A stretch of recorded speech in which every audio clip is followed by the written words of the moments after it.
as good as it's going to get. Hey legends, this is I Am Manifestation. I'm your conscious manifestation coach, Cerise, and I help you get out of your own way so you can manifest your version of an awesome fucking life. You'll have to excuse the setup. I'm recording this at my part-time job office, one of the meeting rooms, to make sure that I get a video out to you this week because I'm going to Sydney to spend my birthday with my family.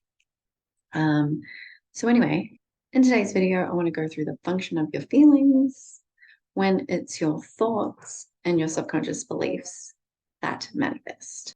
So to those of you who are new to either conscious manifestation or the law of assumption, just to give you a brief rundown, it's your thoughts and your subconscious beliefs that manifest, like I said.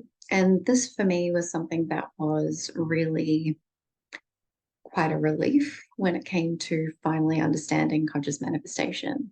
I had looked into conscious manifestation for well over a decade before it all clicked for me when I stumbled across a modern interpretation of the law of assumption concept, or manual, as I like to call it, for conscious manifestation. So, as I've said in other videos and on my TikTok and Instagram, which I've had going for a bit longer than my YouTube, law of assumption, law of attraction, spirituality, etc. They all are just different manuals trying to explain the same thing, which is conscious manifestation. And because all of us learn differently and our minds work differently and things like that, for a lot of people, spirituality, in terms of like how the ancient peoples would have been describing this sort of thing before we understood how the mind worked a bit more, and how there's things going on the quantum level that we don't fully understand, as well as the law of attraction, which talks a bit about thoughts, but I don't feel like explains it in as practical of a way as the law of assumption. For a lot of people, spirituality and law of attraction would have overcomplicated and made the process, the practical process of conscious manifestation, quite convoluted, which is definitely what my experience was. So when I started practicing the law of assumption, understanding that it's my thoughts and my subconscious beliefs that are manifesting, that was a huge relief to me because it kind of simplified things. It had seemed and felt to me like the law of attraction was trying to say that you have to be positive all the time, like feel good all the time, which is partly why I'm making this video. Be in the frequency, vibration, state, feeling of, without explaining how to get there, because that's kind of a middle place to be, which I'll explain a bit better in a moment. I can hear people walking around. That's why this is a bit of an awkward video. And hopefully I'm not being too quiet because I don't have my microphone. It took all of that away. It kind of felt like, yeah, be positive all the time, be in the frequency, vibration, state, hop on one foot, tap your head, rub your tummy, and lick your elbow and your nose at the same time. Otherwise, you're not going to be able to get what you want, kind of thing. If you watched any of my content before or you're familiar with the law of assumption, you're always manifesting, not just when you want something. So conscious manifestation is just manifesting on purpose. And so, yeah, it was a huge relief when I came across the law of assumption. I was like, okay, all I have to do is be on top of my thoughts. Now, where I'm at with my practice now, that is definitely the place to start, is to focus on your thoughts, focus on creating the habit of flipping opposing thoughts as they pop into your mind and saturating your mind with the thoughts that are in line with you already having the things you want. However, for a lot of you, you might be at the point in your practice that I got to where I was like, okay, I'm hitting a wall and the emotions are flowing. I don't have control over my emotions, essentially, was where I got to. And I had to kind of figure out, because a lot of people teaching law of assumption haven't gotten to this point themselves either, how to deal with that. Short of affirming through it, which you can do, there are functions, reasons why we have feelings as humans in the human experience, as well as how using your feelings can make the process a lot easier. I'll probably go into the process of making things easier in a later video, but today I just wanted to talk about the three functions of your feelings when it's your thoughts and your subconscious beliefs that manifest. So first of all, your feelings are a manifestation in themselves of your thoughts and your subconscious beliefs. So when you feel something, even when you're not consciously aware of why you're feeling it, that is telling you where either your current conscious thoughts are at or your subconscious beliefs. And if your feelings aren't feelings that you associate with good feelings, you want to think thoughts in line with your manifestation, or in general, things that evoke nicer feelings. If it feels good, keep thinking those thoughts.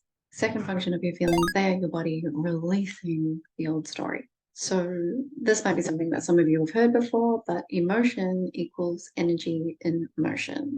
So if you think of your body as a vessel that holds energy, as you start telling yourself a better story, pouring better thoughts into your mind, that manifests new feelings in your body. Initially, it can feel really good, but at times, especially if you've suppressed a lot of emotions in the past, as you're pouring in the new story, it's pushing out the old story. Sometimes this can feel like it's coming out of nowhere. You're feeling emotional about something that you can't pinpoint the origin of. So, to try and give you an analogy, hashtag not sponsored, this has got liquid in it already. Those are the thoughts I've been pouring into it this whole time. When you start pouring something new into that, it's going to fill up and eventually it's going to overflow, and there's going to be a mixture of feelings or even circumstances in your world of the old and the new story because they're mixed together in the vessel and then they're overflowing. And eventually, if you're saturating the vessel with the new story, the favorable story, that's all that's going to be left in there to overflow. Chin. It's really important to release that old story and let yourself feel the feels. You need to make room for the new story. If you're holding in that emotion, you're not making room for the new story you're pouring into your mind to take over.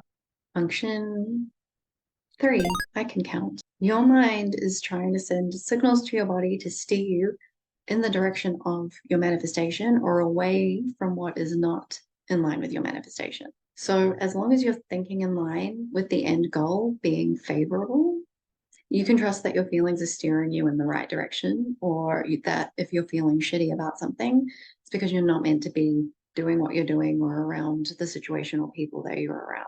So this is kind of the same as your intuition. Like, this is inspired action, right? And I say that inspired action is just the manifestation community word for intuition, personally. And I think your intuition and your inspired action steer you in line with where your thoughts are at. So if you're thinking unfavorably, you're going to be steered in a direction that backfires a little bit or majorly. If you're thinking favorably, particularly from the end goal and not focusing on the how, then you're being steered with good feelings in the direction of your manifestation, and with bad feelings, they're there to deter you from the things that are not in line with your manifestation. You can also think about this like, I've used this analogy probably badly in a video before, but it's like the bumpers at a bowling alley. So when you hit the bumpers, the bumpers are trying to like redirect you in the right direction. And, it kind of feels like a hard bump the first few times, but when you become more aware and conscious of why you're feeling this way, you start to notice it sooner when it's a twinge of a feeling, as opposed to like feeling like something's slapped you in the face. And so the like the bowling ball going towards the bumpers doesn't hit as hard, and then you start really not kind of hitting the bumpers at all, and the ebbs and flows become more shallow. You become more aware sooner before the feelings get to the point where you feel like you're losing your fucking mind. I've been there. Also, when you feel good when you're thinking in line with your end goal and in the circumstances that you're in, because your mind is sending the signal to your body that you're in a place that is conducive to your manifestation, even if it doesn't seem like the logical link to it, the feel-good feelings are there to encourage you to keep doing what you're doing. Because, I mean, if you really think about it, the times where you've decided to go against the anxiety that you're feeling about going to be somewhere just because someone's going to be there, or to do something just because it seems like the logical link to your manifestation, it's been harder feeling that way to stay on top of your thoughts than if you didn't go. in the first place, or didn't put yourself in that situation in the first place. Didn't ignore the feelings that your mind is sending your body to try and steer you in the right direction. So, super quick one this week. Like I said, I just wanted to make sure that I got a video out for the week before I went to Sydney for my birthday, the big 3-7. And I'm going to leave it there. If you have any questions or any video suggestions, definitely put them in the description below.